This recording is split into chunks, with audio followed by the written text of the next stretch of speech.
All right, let's get started. Good afternoon, everybody. I think we just crossed 12 here in the Eastern Standard Time. Hello and welcome to Net Zero in Action, Global Stories of Innovation, Challenges and Impact. I am Mahesh Ramanujam and I'm the President and CEO of Global Network for Zero, or shortly we call it as GNFZ. We are an independent net zero certification body, empowering people and organizations to help realize a zero emissions world. Obviously, we would like to get there faster. And you can learn more about us at globalnetworkforzero.com. And you can also read about our certification systems, our framework, our approach, case studies, and you can also meet our team, our advisors, and partners. So today we are thrilled to have the opportunity to present at New York City's Climate Week and being able to play a small part in this urgent global conversation on decarbonization that's happening in New York City this week. So we know that achieving net zero requires more than ambition. It takes innovation, collaboration, and the ability to identify and overcome real world challenges. So that's why at GNFC, we are more than a certification body focused on achieving zero carbon emission for buildings, portfolios, and businesses. But we are also growing a global network of decarbonization focused thought leaders working to break down fragmentation and barriers to rapid decarbonization at scale. I often say that if the green building community is fragmented, then the net zero community is even more so. And if we are going to be successful and meet the critical climate deadlines in front of us, it is more critical than ever that we are all moving in the same direction with unity and purpose. So at GNFC, we believe that true partnership equals true progress. That's why events like Climate Week are so important to help bring together and energize the next level of climate action. So today, we are going to begin with our panelists sharing one of their favorite net zero case studies case. And then we'll have a Q&A session after. We are roughly about an hour from now. And then I'm thrilled that they can be with us today.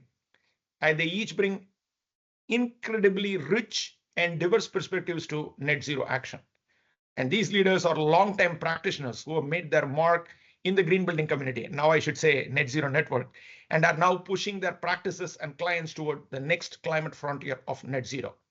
Now, without any further delay, we'll get started on the panel, and I'll first start introducing my dear friend Joyce Lee. Joyce is an AIA and lead fellow and is president of Indigo JLD, providing green health, design, benchmarking, and sustainability planning services for exemplary projects and organizations. Joyce previously served as the chief architect and active design director for the city of New York from 2001 to 2012 for over a decade. And she has left an impressive legacy that will serve the city for decades to come. So, Joyce, take it away, please. Well, thank you very much, Mahesh. And it's so great to be with everyone today. I just want to make sure that I get to my slide. It's wonderful to join you during Climate Week with the Global Network for Zero. And I would just start with some institutional work that our firm has done studies on, which is the very first portfolio study of museum energy use. Back in 2017, when we have data from 6 cities that look at energy use, because net zero is about energy and carbon, we look at EUI and look at the range of museum energy use, ranging from less than 50 to almost 400 of kBDU per square foot per year. What does that mean? It means that there is a lack of good practice. And that's how we started our work focusing on public institutions. Then during COVID, we were able to look in 2021, these larger number of cities, or 16 of them, in very established, recognized climate zones, and look at their range. It grew even bigger because we have data from less than 50 to almost 600. What does it tell us? It just means there's a lack of focus in this area, in that industry, as well as a lot of room for improvement and therefore carbon reduction potential.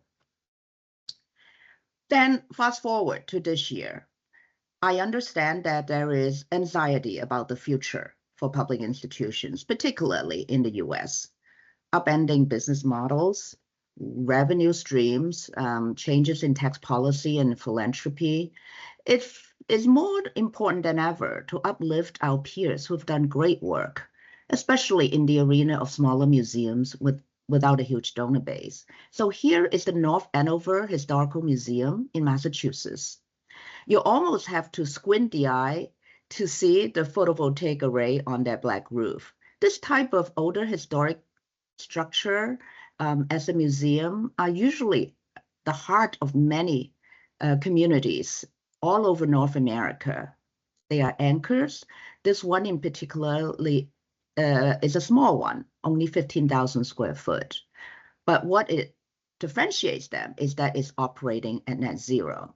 So all of the photovoltaic actually provides energy for 100% of their building operations. And that includes having archives 24/7 in the building with textile, print, and paper collection. And for those who understand, they're very delicate. The humidity and temperature requirements is key and very critical. So they do have the net zero certificate. Mahesh might remember they received it in 2022 and 2024. What is really empowering is that now the visitors really understand more about geeky numbers like kilowatt hour per year. The building demands is 26,000 kilowatt hour, and the clean energy supply from the photovoltaic is 31,000. So more in and less out, and information is power. I work very hard with the board and the staff to make net zero visible. And guess what? If a small institutions like that can do it, you can do it too. The next one I'm going to talk about is the Adelman Fossil Park and Museum. It is slightly bigger than 15,000 square foot as 44,000 square foot, but on a 65-acre site. It has been newly built and looking to achieve the energy pedal of the Living Building Challenge. You can see the beautiful exhibit halls and functional areas on the outside, and it is designed to be an all-electric building. And it has a roof decking of wood in the building, low-E glass as well as burst-safe glass. The indoor and outdoor area is so well designed that it's incorporate a lot of site orientation advantages, and the visitation area where people can participate in the fossil dig themselves. So we are going to be having a museum Climate Week booklet that have the CEO interview of this museum, Dr. Kent Lagavara. So I hope that you will access it later on. The third building that I'm going to talk about is the Phipps Conservatory and Botanical Gardens in Pittsburgh, Pennsylvania. This building is a little bit larger, where you can see different buildings going for net zero on the campus. The first one I would talk about is a humble prefabricated building that shows how prefab buildings can really go net zero. And in addition, the Living Building Challenge energy pedal is achieved. The next building that was converted in 2019 is the Exhibit Staging Center. That building was the adaptation of a 2019 industrial building. It's not one that people usually think of as sustainable design, but through a very creative approach, the Phipps team was able to make it a LEED Platinum and a WELL Platinum during the pilot stage. The last one that most people might have heard of is really the Center for Sustainable Landscape. It can be considered the most ambitious building for green building certifications. It received LEED Platinum early on, was another WELL Building Platinum. It also have garnered the BREEAM, the Green Building Rating System in England, for in-service building in the United States recognition. It got a Fitwel 3-star rating, and and the site's platinum rating. And site is a landscape certification. So for this building to be that ambitious, what does that mean? It means education opportunity for both the visitors and the staff. And you'll be interested to know that in the community, how much a public institution CEO has reached to the community. We talk about their green power adoption in getting families to convert to green power, where they received one of our AAM ECN award earlier. So we hope that you will get to our booklet and read a little bit more about all three institutions. Thank you, Joyce. I will move on to Eric now. So Eric Corey-Fried is a principal and director of sustainability at Canon Design and is also a lead fellow.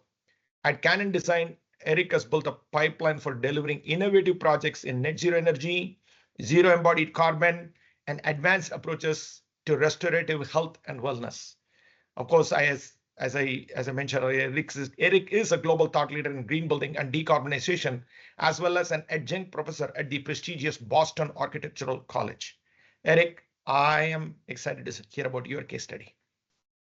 Okay, well, you asked for it. Hi, everybody. my name's Eric. I'm an architect and director of sustainability at Canon Design. Canon Design, if you haven't heard of us, well, what have you been doing if you haven't heard of us? We're huge, right? But if you haven't heard of us, we love very technical projects. The more complicated, the better. Labs and hospitals and cancer centers and children's hospitals, and these are not low EUI buildings. These are very high performance buildings. We have an expression that we say we exist to help create a world where people continuously flourish. And for us, this is not marketing. We joke a lot, but we take this very, very seriously. And so how do we take something like buildings, which are such huge contributors to this mess, and scale them? And I think that's been the challenge of our lifetimes for all of us. Over the last few years, I've slowly come to realize something, which is that net zero is dead. At least the old paradigm of net zero is dead.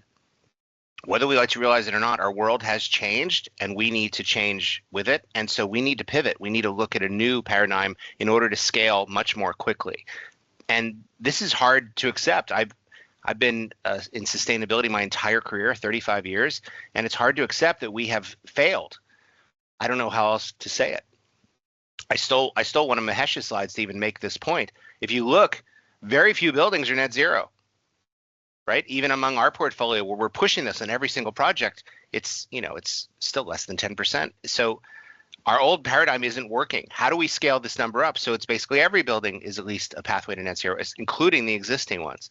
If you look at the AIA 2030 data, right? If you look at all the large firms, and we all share our numbers with each other, we're all stuck between 50 to 60% reduction. And as much as that's great, 50 to 60% reduction that's good, right? It's nothing compared to where we need to be, which is we all need to be at 80% as of last year and 90% starting this year. So we're all behind. We are all stuck on a plateau. The model that we're using isn't working. And as a result, we're not scaling fast enough and we're not having as much impact as we need to be. And so the world has changed and we need to change with it. I don't know if you noticed, but the world's crazy right now. It's kind of a little insane. All of you listening have now experienced climate change in some way. Either directly or indirectly, you've all been affected by climate change. By the way, have you noticed that we now have new weather? Did you notice this? We didn't have this kind of weather when I was a kid. We didn't have atmospheric rivers pummeling, here in Portland where I live, or snow-nados or gust-nados or any of this crazy stuff. They had to invent new terms to describe the weather we've been having. And this is happening all over North America. And so as long as you're a human living on Earth and you're awake, I think you're noticing that something is up here. And you can blame it on whatever you want, but the case is it's climate change fueling this and making a warmer, wetter world much more complicated. And it's weird to talk to clients who say things like, well, we can't afford to do anything about climate change. No, you can, because climate change is already costing you money. Just the extreme weather damage alone has cost us here in the US $16 million an hour. That's $16 million an hour every hour for the last 20 years, just dealing with the effects of extreme weather. And as much as $16 million an hour sounds like that's an insane amount of money. I mean, that's Elon money, right? That's crazy money. It's nothing compared to the $10 million a minute that the fossil fuel companies have been subsidized to keep putting this carbon pollution in the air to make the matter worse. So the money is there. It's just going in the wrong hands and in the wrong direction. We cannot afford to keep ignoring this. Besides, we could decarbonize our entire infrastructure for free and pay for it just with the health benefits alone from what people will save, not by dying from air pollution. So again, the money's there. We just need to reframe the argument and look at how we scale this in a bold way. This reminds me of a quote by Kurt Vonnegut, who I love. He says, we're going to go down in history as the first society that wouldn't save itself because it wasn't cost effective. And I'm afraid he might have been right. And so there's this weird, I think you're all feeling it too. Like I'm in my own head, I'm feeling there's this absurdity to all of this that's just strange to me. I mean, every day I wake up dreading what's the next thing I'm going to read about in the paper that's going to come. It's just that I'm going to have to deal with as architects and builders, right? So I want to show you some good news. Hopefully it'll cheer you up. And these are the real data points that I think show you the trajectory of where we're headed. First of all, fossil fuels are dying. They've been dying. They reached their peak about 2006, 2007, and they've been relatively flat ever since. And you can see that all the other sources of energy keep growing. Coal has been at this lowest level ever. At one point, it was, 100% of our energy production, then 60% for most of our lives, and now it's about 15%. You can see that building energy efficiency is moving, which is great, but this is that plateau that we're all stuck on. It's not moving fast enough, so we really need to crank up the dial and scale it. And the good news is that electrification is ready now. Our buildings are ready now. Our industry is almost completely ready. We've been pushing electrification on every single project to set us up for this net zero future as quickly as possible. And then low embodied carbon technologies like mass timber are completely scalable and have been building every year, and they're about to explode in terms of their impact. And so we've been pushing mass timber on every single project that it's suitable for. And remember, we do hospitals. That's not normally a mass timber type of occupancy.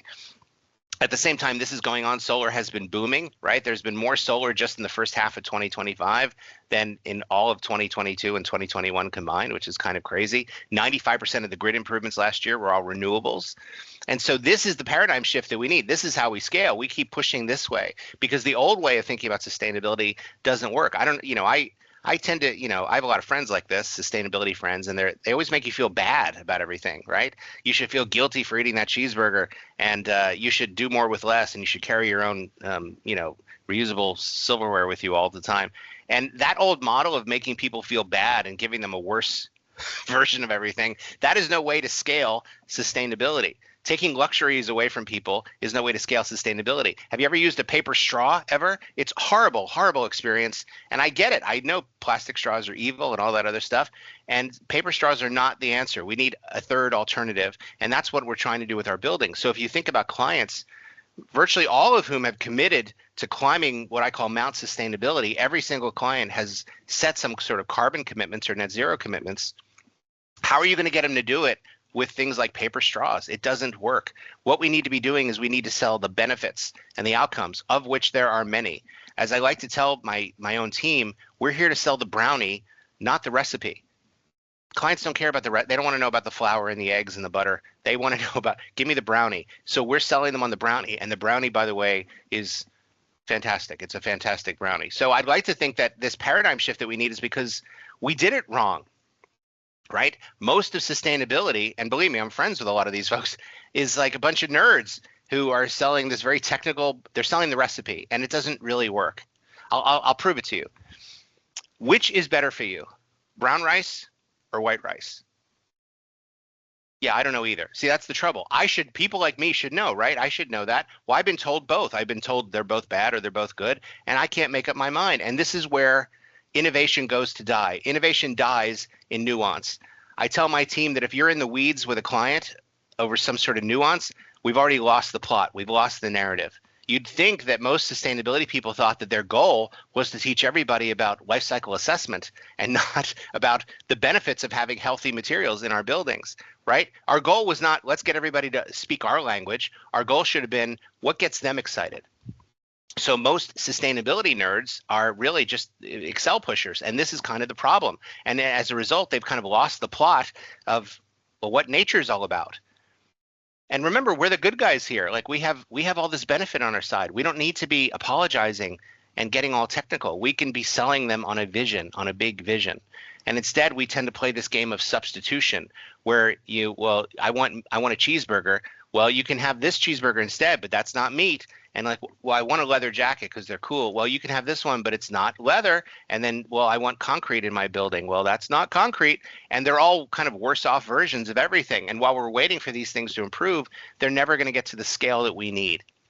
The analogy is that if you're driving 80 miles an hour and headed off of a cliff, slowing down to 40 is not going to solve anything, right? The outcome is still the same. You're still going to go over. What we need to do is we need to turn the wheel. We need to go in a different direction. And that's the paradigm shift that we need. And if you do it in a Prius, I mean, yeah, you'll look good doing it, but still, it doesn't change the outcome. We're still headed over the cliff. And that's the trouble. What I tell our clients is I immediately confront them with the reality, which is that if done correctly, sustainability doesn't cost you money. It makes you money. That's the way to see it. So I want to show you just one quick case study. It's for a confidential client who I won't name, but know that you're in my heart and in my mind when I talk about it. And it's for a regenerative campus somewhere in California, let's say. And the mission was to build a regenerative, nature-positive campus where all users can thrive. That's a wonderful sentiment, right? Well, to do that, of course, we started looking at what are the metrics that are important to us. And we went through so many different metrics of how we could measure this. And every metric was more and more complicated and would have required more and more time to figure out. And you can probably guess the types of metrics we looked at, things like EUI, of course, but also percentage of campus that was permeable versus non-permeable, light pollution reduction, all those kind of nerdy things. And then I realized that what we needed were metrics that an 8-year-old can understand. So I'm going to show you a handful of these metrics that we use. The first one is one of my favorites, and it's simply number of butterflies. And by the way, before you think I have people out there counting butterflies, there's only 3 options. It's none, some, or lots. Again, it's for an 8-year-old. So you can just go out there and go, hey, man, or how many butterflies are out there? And you go, oh, man, there's lots. Well, think about what that means. If there's lots of butterflies, that means our pollinator pathways are working, our hydrology systems are working, our agricultural pathways are working, right? Our landscape approach is working. There are no pesticides on the site. It is truly a regenerative campus. This is an indicator metric of a much larger set of very complex things that we need to do. This is how we take back this narrative from the nerds who like to, school everybody and into something much more visionary. This is another metric that I love. How many outdoor meetings did you have last year? Is it none, some, or lots? Because if it's lots, that means that we've designed the space to be comfortable, to be thermally comfortable, acoustically comfortable, somewhat private, but yet visible, close by to where you need to be. The furniture is designed in a way that you feel that you can, sit there and work and get productivity done, but also it's enjoyable and relaxing. You get a view of nature, right? The number of meetings, if there's lots, that indicates that we've done our job correctly. I love these indicator metrics. And then one of my favorites, we design a lot of schools. This is a school we did outside of Pittsburgh. And our metric of success was the decibel level of laughter in the playground. What a wonderful metric. And I'm not thinking that people are out there with an acoustic meter, right? It's just an 8-year-old can go out there and go, hey man, how loud is the laughter? Is there, oh man, there's lots of laughter out there. Well, that's a good indicator. That means we designed the playground to feel safe and enclosed and they feel protected and the playground equipment is fun and they're engaged with it and the teachers are able to watch them safely. And so we just did this recently for another project, which was a children's hospital. And children's hospitals are such a wonderful typology because, first of all, let's face it, they're doing the Lord's work, right? But also, everybody coming to the children's hospital is terrified. And so we just did this for Chuck Children's down in Orange County. And you go there and it is full of laughter. And I love this. Right? So if there's lots of laughter, that means that we design the graphics to be engaging and interactive. We design lots of daylight and views of nature. We design healthy materials so you can breathe in there, all of indicating a much larger, much more complex set of design parameters, but simplified simply to how much laughter is in the hallway. And I just love that. So I want to leave you with a quote. This is from Greta Thunberg. And given that it's Climate Week, this seems appropriate. I had to spend hours looking for a picture of Greta where she's not scowling. And so I found this one. She's smiling in this one. That's a good one. And it's a great quote. And she says, everybody goes looking for hope. Hope is where there's action. So look for action and hope will come. So with that, I think that's my time. Thank you very much. Thank you very much, Eric. You know, you got me thinking about the brownie. I think we want to sell the brownie, not the recipe. And I had a question, follow-up question on your brown rice versus white rice. The question that I got from that was, which one is better, organic brown rice or organic white rice? We'll leave it there. You know, this gets interesting. Thank you very much. We'll move on to Dr. Sunita Purushottam, who is the India Managing Director of the Global Buildings Performance Network, where she leads transformative work on building decarbonization and performance, influencing policy, innovation, and practice. You know, I witnessed personally her deep technical expertise, which spans across environmental impact assessment, air pollution modeling and meteorology, GHG emissions inventory and carbon offsets, carbon neutrality strategies, and waste management. Of course, prior to joining GBPN, we got a lot of acronyms in this call. She was the Chief Sustainability Officer at Mahindra Life Spaces, one of India's largest real estate developer. And she's widely recognized as a thought leader in the real estate sector, championing initiatives such as India's first net zero energy building, Eden, and India's first zero waste to landfill city, Mahindra World City, Chennai. And I have to disclose, Chennai is my hometown, so I'm very proud of it. Take it away, Dr. Sunita. Hi, thank you so much, Mahesh, and really, inspired by Eric's, the entire paradigm shift that we need to go to. And I wanted to start with a sort of introspection, and this is from a person that I know, it's Santosh Jairam in India, and he does a lot of quotes, and I'll start with that. So the topic is, are we laying the grounds for net zero ambitions in India's built environment? But I wanted to actually start with really, are we doing that? So if you can move to the next slide. So really, so yes, net zero, but what is your goal? The answer is to be net zero. But what is your strategy to become net zero? And I was asking you, what is your plan to reach net zero?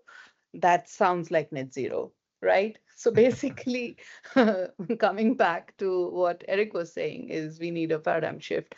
But let's also look at the data, why we need to get to net zero, if we need to get to net zero, or we need to move towards regeneration for us, to be able to be supported in this world, which is becoming hotter, terrible climate, all of us experiencing it. Sarah, I request you to move to the next slide, please. So there is rapid urbanization happening. 600 million people will live in urban areas. There's a construction boom, and it's a 9-fold increase by 2047, rising emissions, and so on. The projected energy demand from the built environment will rise by 800% by 2047 compared to 2012, and that is a huge number for the built environment. And if you were to look at India's built environment, actually, traditionally, these are very low carbon homes. You would feel comfortable. They are built with, natural materials, local materials. They were low carbon home. And now we are experiencing a boom and rising emission. So there is something really wrong that is happening in the built environment in India. Next, we go to the next slide. So let's look at some of these challenges with a little bit more scrutiny. So we have compliance gaps. There is rapid urbanization, and despite the rapid urban growth, the energy efficient and green building adoption is minimal, and it highlights huge compliance gaps. There is also what Eric referred to, that is it going to be affordable? And perhaps my basic need in India, we're dealing with basic need, and therefore should I be doing sustainability? So there is a perception that it's going to cost and cost us more, and when we come to the local, urban local bodies or bodies that can actually enforce the adoption of building codes at local levels, there is weak capacity and weak enforcement. And there are many reasons for that. So what are we currently doing? Moving from the traditionally built low carbon homes, what does the construction industry currently look like? So it is basically, go to the next slide, please, Sarah. Yeah. So we would plan a building, build it, and live in it, and that's the current cycle. But can we look at the entire shift in the way we plan, build, and live? And that takes us to the next slide, which is around planning for climate responsive design and passive design. Sarah, request you to move to the next slide, please. Yeah. So be local, think passive and climate responsive. And this kind of planning is currently being missed out completely. This is the lowest hanging fruit. This is where culturally we are so rich in the way we have built. And globally, when we look at traditional homes, it is local, it is passive, it is climate responsive. And I come from a very hot place. It's in Nagpur, central India. And the people over there actually also behave in a climate responsive fashion, because when you are experiencing 117 degrees Fahrenheit temperature, you really can't go out, and you would know what to wear, what to eat, and when to stay indoors during a extreme heat wave. So I think it's a cultural shift that we are looking at here, but one needs to know how to do better buildings in the current materials that we are using, in the current pace that we are using, and how it can be integrated in the current ways of building. So basically, so that we can scale this thinking across whatever development is happening. This helps in reducing the carbon emissions during the operation phase, and it's designed for better efficiency. But the current thinking is that builders and those who are making these buildings may not actually design for better operations and emissions reductions during the operation phase. Now, coming to the building, we actually start scouting for better materials, local sourcing, circular economy, waste management. And when we live in that building, we look at energy efficient appliances, renewable energy, certificates or offsets, if we come to that. And that brings us to why, if we know it, and many traditional architects and people who understand this find it very difficult, to the point that Eric was saying that can we sell them the brownie? So we are not able to translate all of these knowledge into that brownie. What is in it for you? So that brings me to the next slide, Sarah. Thanks. Um, so people actually need that support from the policy adoption and compliance enforcement designed to and get targeted incentives to maximize adoption. There is a need for awareness and promotion of the low carbon materials and prioritizing the passive design and renewable energy integration piece. There's also an element of finance and the green finance and the ecosystem, and design policy linked incentives. And there's a lot of work that is happening in this area, and then bring it to scale and promote the citizen ownership and adoption, education and participation. So if you were to actually ask an Indian today that, what should I look for in a green home? What should I look for when I go and live? I think we need to simplify the narrative. And currently there is no way for a normal person, or maybe an 8-year-old, to say whether this is a green home. So maybe that 8-year-old should stand in a home and say, okay, wind is moving from one direction to the other, mom, this is the house. Or I can have light in my study and this is the house. So all these things have to be inbuilt, I think, in the entire people related piece, and with a lot of simplicity. That brings me to the next piece. Next slide, Sarah. Thank you. Yeah. So who are we? at GBPN. This is a network, and it's committed to addressing climate crisis in the built environment, and not just buildings, but also the built environment. And that brings me to that metric of what Eric mentioned, to how many butterflies. I love it. Absolutely. If the mayor is able to see how many butterflies have increased, I think that's a good city to live in. And so we built strong network partnerships and coalitions because we can't do it alone, and partnering with governments, industry leaders, local experts to support that reform to enhance efficiency and significantly reduce emissions. It's people, design, deliver, and scale, operate in four geographies, and we are building up our practice in India. And that brings me to the last piece. Next slide, Sarah. Yes, these are wins which have potential to scale. So in the policy adoption, it's helping with the digital platform for adoption of the energy conservation and sustainable building code compliance, market shift, working with developers and adopters for, how they can get to net zero. Because like Eric, you said, we are trying to sell them a complex subject. We really need to handhold with what is in it for them. And then I think what has worked with us is the health narrative, health resilience narrative.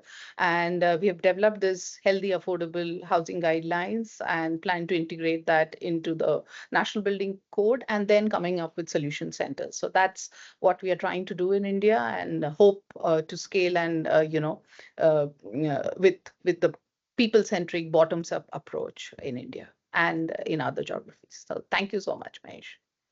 Thank you, Sunita. That was exciting. That was a good close, because we need solutions, we need action, and most importantly, we need that something that we can replicate. So when I see that last paragraph, given my own knowledge about India, I think those are replicable frameworks, and most importantly, these are required on the ground. When we talk to people on the ground, your favorite quote, that quip I like, what's your strategy, what's your goal, what's your metric? All of them is zero.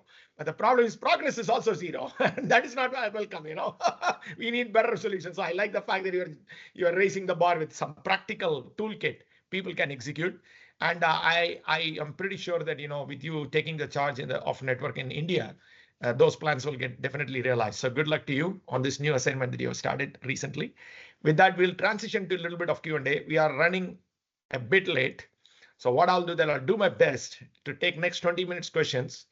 And with your permission, I may go a little bit 5 to 7 minutes over, depending upon the interest of the conversation, so that we can be mindful of everybody's time, but at the same time, keep this interesting conversation going. So with that, Joyce, we'll start with you to get a little bit of thing. You have worked traditionally with institutions, not just with people who are focused on quarterly earnings, but you have worked with significantly with the mission-driven organizations like cultural institutions, nonprofits, of course, even governments and civic entities. So adopting net zero strategies, how do they do it?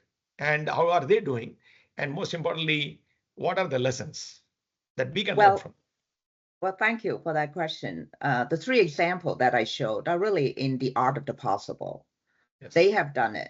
You can do it too. And the way I see it is that because they do not have quarterly earnings, I think taking a good look at their mission is key. For example, with public gardens and zoos that I work with, it is about celebrating nature. And that's talked about a lot in this Climate Week. We can expand on that and get them to really understand the value of net zero buildings. For those science museums, getting them to understand climate change and math, really, for people to understand, for example, at the Fossil Fuel Museum, understanding the past and protecting the future, that is mission critical. And then those of you who know about art and history, museums and institutions, their collection is key. Why do we even have a collection? Is to protect what we had and to showcase that in the future. If you do not have resilient buildings, you cannot even protect that collection. So I think all of those are very important, and the leaders in these net zero examples were able to really leverage that. And on top of that is the storytelling of these institutions, more so than any private companies could. Yeah, thank you, Joyce. In your example, you talked about PIPs. I don't get to spend a lot of time on these type of opportunities, but once I had the chance to thanks to Richard Placenti, he invited me to PIPS for a program, and I was like taken aback by the experience that we got. It is part of our social well-being as well. From a community point of view, engaging, creating that nature connection, demonstrating the progress, and also showing that they're trying to do it the best way possible to give that experience. And that cannot be quantified through numbers and dollars and cents. That's not possible. But I got so much out of that experience. I still experience it. It's almost 8 years now, but I still can freshly remember it. That's one of the institutions I visited. So thank you for that, underscoring it. And protecting art and our artifacts are very important. It's part of our culture, protecting our culture. So I like the connection you made with resilience and artifacts. Nice. Sunita, back to you. Before we jump into your GBP and charter that you just shared with, but you had done a phenomenal work doing the first net zero energy project inside a developer. And Mahindra Life Spaces is equally mission oriented, but they're also business oriented. It's a hard-nosed developer, and the cost challenges in India are many. So how did you do it? And how did you build external and internal buy-in? And tell us the truth. How much did you suffer? Oh my God, this is on a public domain.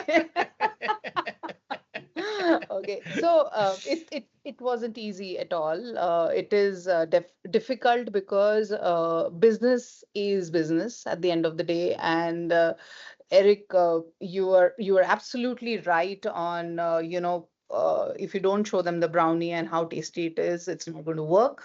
But I tried. I tried to say that this will give you a lot of benefits, but I had to do it.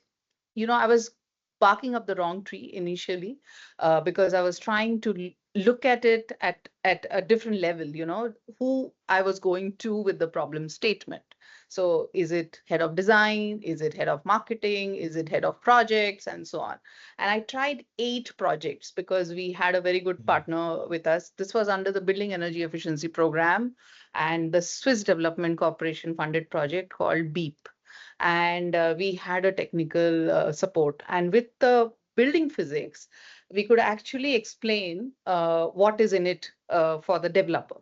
And once I tried at all different levels, I said, I'm going to the CEO, and I actually took a meeting with him, and I said, we need to do this. And he said, let's do it in a small office. And when I showed him, and I mean, definitely not done a net zero building ever. And I got a little scared, and I came and told my boss, head of design, that we have to do this. And he said, let's do it. I mean, he was like aligned. And we showed the numbers. We showed this is the brownie, and this tastes like this, and it's so tasty that it's going to help you save money, and the returns are going to come in 3 years. CEO said, okay, let's do it. And then end of the meeting, he tells me that let's do the whole building. And I was like, wow, this is a high rise, and I don't have space, and I don't know how to put the there's no space for the solar, and how will I get to net zero? So working on the efficiency, Bangalore Climate helped. We got the design right. It was a Singapore-based firm, Initial Design, with Edifice also supporting for the actual design. And Edifice has sustainability targets, so that helped. But we also realized along the way that the ecosystem that we were working don't share our same ambition. Don't share our, so for the contractors to actually be able to saving energy during the construction process, or materials during the construction process, they were not aligned. Our teams had to be aligned, and it took a lot of hard questioning from their side whether it is going to be feasible, because we were trying to also do the BPARI, which is Building Energy Efficiency Program and renewable energy integration, bringing a new technology which many people think has already failed, but it's the small wind turbines. So this project actually has small wind turbines because of the space constraint. So in terms of suffering, I would say suffering at all levels because of the questions that were coming in. whether it is feasible, whether it is structurally possible, whether, and we had to go and integrate it with the grid and ask for green power from the grid because it wasn't sufficient for the remaining, whatever we could do by passive 33% reduction, then the energy efficiency, then the renewable energy integration. We were still left with some huge amount that we had to take from the grid, and that would need a policy shift. We had to go up to the Karnataka Electricity Regulatory Commission to, ask for the green power and get BESCOM to, agree to the fact of giving us green power. Though Karnataka currently has 62%, I think, renewable energy I mean, there is a huge amount of renewable energy coming in Karnataka. So challenges and a lot of challenges, a lot of questions from all stakeholders that how will it happen and is it really feasible? Right from the designing to now that's coming up and the buildings are getting topped out to see whether it's really going to be feasible to get to that net zero. Yeah, from design to operations. Yeah. So, what was the internal what would you think of the internal satisfaction score now? Are they satisfied that they got what they want? They were able to really believe this journey while it is harder, it gave the end result, or it's still a work in progress? I think it's still a work in progress, but what it did to the sector was very different. I think the positioning that there is a new product category in India. There is a new product category of net zero buildings is what was achieved, and we were able to translate that into a customer speak, which is like, what is in it for me if I live in a net zero building? And interestingly, we got a lot of attention from competitors, and then we now have a building in Bangalore which is net zero carbon. And so I think it set the ball rolling at many fronts, that people were curious as that can this be done, and it has been done. So it's a multi-family high-rise residential home. Correct. It's a normal building, and if you can do that in a normal building, then you can actually change the sector, I think.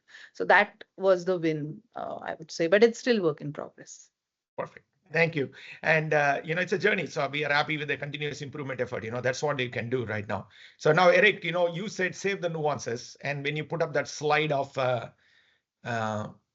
your case study where you showed all the permeability and all the wonderful grid that you showed, I said, oh, no, I don't want you to walk me through every row and every column in it.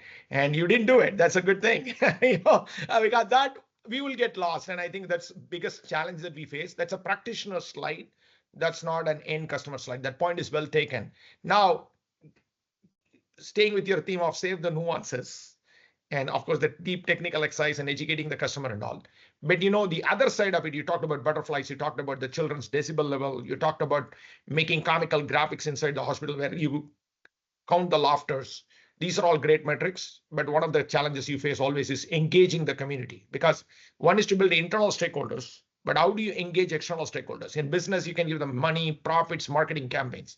But how do you make a community embrace something? And this is something you guys do repeatedly because of your hospital projects. So sorry for the large elaboration, but what my ask to you is that say more. Tell me, how are you doing it? What are you seeing on the ground, and what's working and what's not? Engaging stakeholders, there's no one answer to it, but it really starts with coming from a place of humility. And as you know, architects and humility don't normally go together. So I'll give you some examples. A typical stakeholder engagement that I end up seeing from other people is they'll set a workshop on a Thursday at 3 p.m. Well, there are a lot of people that can't drop everything and show up to a workshop on a Thursday at 3 a.m. So you're immediately excluding a whole group of people that you really need to hear from. So that indicated to us that we needed to open up and expand the pathways of how people can connect. If you can't join a workshop, can you join it virtually? Can you do an online survey? Can you do something that's asynchronous so you can do it at other times? Are there other ways that you can participate and make your voice heard? Really, your job with stakeholders is to make them feel that they're authoring the process, that they're part of the process. And once you do that and you come at it from a place of humility and frankly gratitude of them giving their input, it changes the conversation from a combative one into really a more of a growth mindset, abundance based one. And some of the best ideas we get are things that came out of conversations we had with stakeholders. You know, you have to. I don't know about everybody else, but you know, normally when I walk into a room and I'm introduced like, oh, you know, here's our sustainability guy, Eric, you know, and normally people say to me, to my face, they say, just so you know, I hate sustainability. Like, that's how people greet me when I walk in a room. And so like already I'm thinking, yeah, me too, man. I get it. And so I can't just go right at them and go, hey, have you looked at LEED? Like they're gonna throw me out of the room. So instead I go, look, forget sustainability. Let's talk about you. What's driving you crazy? What's keeping you up at night, right? What's bugging you? And I had a client, we were doing a hospital in Milwaukee, Wisconsin, right? And he said, well, you wouldn't understand. I said, well, you know, I'm not as dumb as I look. Try me. And he said, okay, well, we spend $96,000 a year plowing snow because it's Milwaukee and we get a lot of snow, and that just drives me crazy. And I said, why? And he said, because that's $100,000 I could spend on, you know, 2 new facilities guys or updating the chiller, all this other stuff. And at the same time, the meeting was to discuss kind of keeping his old central utility plant afloat, this like 25-year plant that had maybe 5 more years of useful life in it. And I said, what if I told you that I could completely save you that $96,000 a year plowing snow? You'd never need to plow snow again.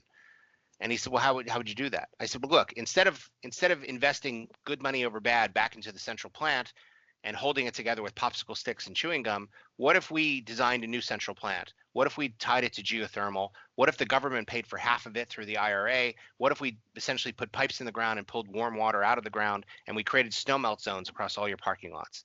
That way, when snow is in the forecast, you flip a switch and the snow doesn't stick. And for most storms, that would keep you from having to plow snow. You could recoup most of that $96,000 a year, and that becomes the payback cycle. And oh, by the way, we can also use that to heat and cool the building. And oh, by the way, it has infection control benefits because you're not blowing dusty, germy air on everybody. And oh, by the way, it has acoustical benefits, which the patients really like. And oh, by the way, it has maintenance benefits because it's a lot cheaper to run and a lot cheaper to maintain. And oh, by the way, it'll virtually last you another 30 years. Again, we're selling the brownie, not the recipe. But he was a facility guy, so you kind of have to like show him the path. So we went from the meeting of I hate you and I hate sustainability and get out of here to I'm suddenly now his best friend, right? Because now suddenly I'm saving him the thing that's bothering him the most, that $96,000 a year plowing snow. I think that's our job, is to act as filters and show people how we can alleviate problems for them and solve real world solutions, and then really get them to do the right thing. You know, there's a quote by T.S. Eliot that has haunted me for my entire life. And the quote is, the worst treason is to do the right thing for the wrong reason. And in sustainability, I struggle with this because I want them to want it. I want them to be true believers. I want them to be as into it as I am, of course. But at the same time, who gives a crap? As long as I get them to do the right thing, I'm happy. So those are the two halves of my personality that I struggle with as an architect and as a sustainability nerd. And if I'm getting him to do the right thing and I'm setting him on a pathway to decarbonization, he doesn't need to believe it. He needs to just benefit from it. He needs to just eat the brownie and enjoy it. And so that's the struggle. And I think all of us in sustainability have come from this very altruistic, dare I say, noble place, but it hasn't hit the scale that we need, as I said. So that's where it's really it's been a very humbling experience the last 5 years to move us into this new paradigm. Yeah, I was about to say you took my words. I was able to say, as soon as you started saying that you are the sustainability guy, I hate sustainability. I thought you're going to say by the time end of the room, you're going to like sustainability when I finish this conversation. So that's impressive. And you are absolutely right. We have tried to spend a good amount of time trying to tell people the difference between black and white TV and color TV for a long time. Now, when you buy TV today, you will only get color. You're not going to get a black and white TV. It's not possible. So the same way, whatever we do has to have sustainability in it. And how you deliver it really doesn't matter. Thanks for that. We'll keep focusing on the brownie. I mean, I think after this, I have to send a box of brownie to you. So for you put that much of taste into my mouth for that one. So very nice, Eric. Thank you so much. Joyce, I'll come back to you again. I'm just going to club two questions that I had for you.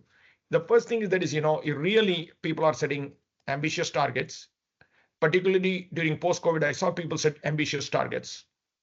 And my biggest fear was target setting has been there in this industry for almost 25, 30 years. You've seen it more than I have. But what is happening on the ground? How do you make that happen daily? How do we have confidence in the roadmap? And how do we really make sure that it aligns with, I would say, the institutional planning or the business planning, right? If it doesn't happen, then it's not going to sustain. We have seen this movie so many times. That's number one. So that is one part I would like to get your perspective on. And the second part is that since you have dealt with certification, but being in the city and other things, you would have looked at compliance and enforcement very differently. How important is certification? And most importantly, I'm more interested in knowing whether we need to have these recertifications, annual certifications, all these variety of tactics we deploy. So I just would love to hear your perspective because you have unique thoughts in these things. Well, thank you, Mahesh. Having been on the ground, it is that unique perspective. We just talk about creating that benefit. And what does that mean? It is really about road mapping and being able to do that early and often. During the Bloomberg administration, New York City was the first one to ever have a sustainability blueprint. And you can imagine with a city of that many people in a very complex environment, we were pulling our hair out. But yes, we were able to do the benchmarking and the measuring and then repeat that year after year. And this is what you see today. In many ways, for those on the listening end to understand Local Law 97, it is really road mapping at a very high level. It's creating that tool for people to be able to think about the future, but really on the ground, think about day-to-day changes to practices, to the way that they are familiar with. And guess what? Mayor Bloomberg actually launched the Plan YC Sustainability Blueprint at the Museum of Natural History. And so that really ties into the public-private side of it, why there's a business angle. It is the community, it's the institutions that can support it in the long run, as you see today. And as the founder of the Green Museums Community Network, I would say that our goal is to always encourage these institutions to make their strategic plan public, their capital plan public, their net zero plan public, because by making them more accessible for both their visitors, their staff, it could also help them to be more appealing to funders, philanthropists, and foundations. So that's kind of where I see our work is cut out for us, and being able to really look at it at a pragmatic level. And then talking about pragmatism, I do find that annual certification a little bit onerous for public institutions who are not on the yearly cycle. By the time they gather all the data, by the time the learning takes place, it's 2 years down. And you saw that at the North Andover Historical Society. They did it on a 2-year cycle. And I think there's value in really being flexible, and look forward to working with you on that, Mahesh. Yeah, no problem. Thank you so much, Joyce. I think, Eric, you have to jump off. Do you have a time for one last quick soundbite and you leave? Sure, of course. So what's current in the net zero world, if you want to just do it in 30 seconds? Be it materials, be it strategy, what's new, what we should be looking forward from you next? Maybe in the next webinar can cover it. We really kind of had a bit of an epiphany over the last few years that speed was part of our challenge internally. So what we like to say is that we're doing energy modeling at the speed of design. And the way that I think of it is we're literally shoulder to shoulder with the design leaders. We're sitting around the same table, either virtually or in person. And so what used to take us, weeks now takes us hours. What used to take us hours now takes us seconds. We've been scripting and parametric modeling this stuff. Again, I don't need to show them the recipe, but I need to be able to figure this out. So we're able to look at things like thermal comfort and daylighting and views and EUI and carbon and water use intensity all so much more quickly than we could even 2 years ago. And this has radically changed our design process because it's informing the design instantly in real time. And so I never thought of speed as being kind of the issue to achieve scale. But that's really what's been happening. And then the other part is really baking in these outcomes early. Virtually all of our clients have these sustainability goals, every single one. They're not making progress on those goals. And so understanding that they're going through this catharsis, understanding that they know they need to report on this and they don't have any progress to report, really we're asking the question, how is this project that you want to hire us for, how is this project going to help you get to those goals? And so we need to bake in net zero energy, net zero carbon, net zero water, net zero waste, net zero harm from the outset. And so we're doing it in the pursuit and the proposal phase. We're selling it in the room before they even hire us. And then we're kicking off with these very bold initiatives. And so you can't wait to be asked. I tell people internally, my title is not director if sustainability. My title is director of sustainability. So I'm not waiting. I'm like, we're doing this on everybody, whether they like it or not. And I think that's the right mindset. Thank you, Eric. As Director of Sustainability, we would ask you to do a masterclass in the next webinar. So we'll invite you. Take care. Thank you so much. So Sunita, you get to wrap this up. So I'll put a three-part question so you can broadly answer it. First thing is you not only did net zero energy, but you also did net zero landfill waste, at a community level for Mahindra Life Spaces. That's not an easy thing, particularly doing it in Chennai. Second part is that we have this bigger goal of becoming a developed nation by 2047. So the GBP and framework, your leadership at this particular time has got a lot of consequence for it. And third is that we know that cultural shifts, eco shifts, all these technical shifts are a longer trajectory efforts, and it takes patience, it takes knowledge, and most importantly, it takes rallying up the community. How do you tackle that 800% increase, and how do you change? How do you make people become climate responsive, behaviorally sensitive? All these things are deep subjects. So for all three, please share your thoughts. Please share where we are, where we are going, and most importantly, how shifts will happen.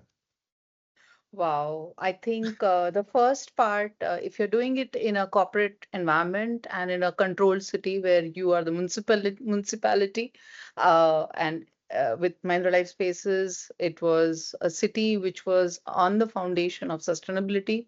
It was much easier to get to zero waste to landfill because there was a huge amount of awareness and infrastructure development for designing for systems where you're taking care of the organic waste and you're taking care of the rejects, you're taking care of the recycling, resource recovery center, and so on. So I think if my message to cities would be to really bake it into the development of the city, and that can make a city zero waste to landfill because you have baked it into the design phase. And I think that in a Mahindra ecosystem, it was easier to do, though challenging because it's always the last piece. When you go over 85% diversion away from the landfill, it becomes difficult to, understand what I have to do with the 15%. And so that was the challenge over there. Now, coming to the systemic shift of driving change under a platform like the Global Building Performance Network, and I emphasize on the network because, one cannot do this alone. And we have to also recognize that there is no lack of ideas, pilots, funding, but the ecosystem of everybody, piloting, making roadmaps, publishing charters, scouting, solutions, they all are efforts in silos. There is a lot of duplication, innovator fatigue, government getting overwhelmed, people getting overwhelmed, but are these innovation and solutions ready to scale? So there is an ecosystem shift from fragmentation to orchestration that is required so that all the solutions end up in codes, procurement frameworks, and markets. So that market scaling needs to happen. And it is aggregation of demand, aggregation of evidence so that you are an honest broker. And GBPN considers we consider ourselves as honest broker because we have to be neutral to what's happening, in a a particular geography. It's aggregation of policy instruments, aggregation of finance, if that's possible. And if we take it to the government and we bring the private sector onto the table, give the evidence, the regulators can adopt and the finance can underwrite the deployment. And that's the ecosystem shift. And then we can have, success stories that are that bring around the systemic change. And one example that I would like to bring in is the Decarbonization Business Charter, which is a platform for intersegmental conversations, where it is about aggregating baselines, commitments, methods, so that decarbonization and action is comparable and actionable. And that's the niche I think GBPN is building. The larger part where there is an ecosystemic shift in the mindsets that's required. I think the government of India has done a good job on Mission Life. And if that platform can be leveraged by every corporate, every residential welfare association, every school, every public institution, every government institution, I think we can get there. I think there is a movement that has started, which can make sustainability personal. Its Mission Life can take it at personal level and bring in a different perspective for Indians. And the last thing I think is understanding and being proud Indian, the heritage, the culture, the language, the traditional clothing that we have. They are all climate responsive. They are all living in integration with nature. So the more we move away from our culture, the more more there is an increase in the emissions. So that's how I look at it. I think we need to revive a deep sense of pride in who we are and what we bring onto the table. Yeah, thank you very much. I think that's a good close for this conversation. The dialogue will continue because we need 10 hours to discuss this topic. So we'll do it in small chunks over a period of time. A lot of things to discuss. So thanks to Joyce, Sunita, and of course, Eric for having this fantastic conversation. Particularly thank you, Joyce, for pushing us to say, hey, think about something for Climate Week. And I was a little skeptical. I'm competing with a lot of minds and hearts there in New York, but thanks to your perseverance, we have this, and thanks to my partner, Sarah Merricks, for putting this together on a short notice, and to our panelists. And most importantly, what I want to leave you with is that we are going to continue this dialogue. So if you have a case study, if you'd like to present, if you'd like to talk about your brownies or the recipe, all are welcome for the next webinar. Please write to Sarah Merricks, my partner, at smerricks@gnzero.com. She has already put that email, and I always welcome our audience to reach out to Sunita, Joyce, Eric, of course, subject to their availability and time. They're always willing to help share knowledge, and then invite them broadly to share their stories with you and vice versa. Thank you very much. And the dialogue continues, and the mission to zero has to be achieved. Thank you. Thank you. Thank you so much.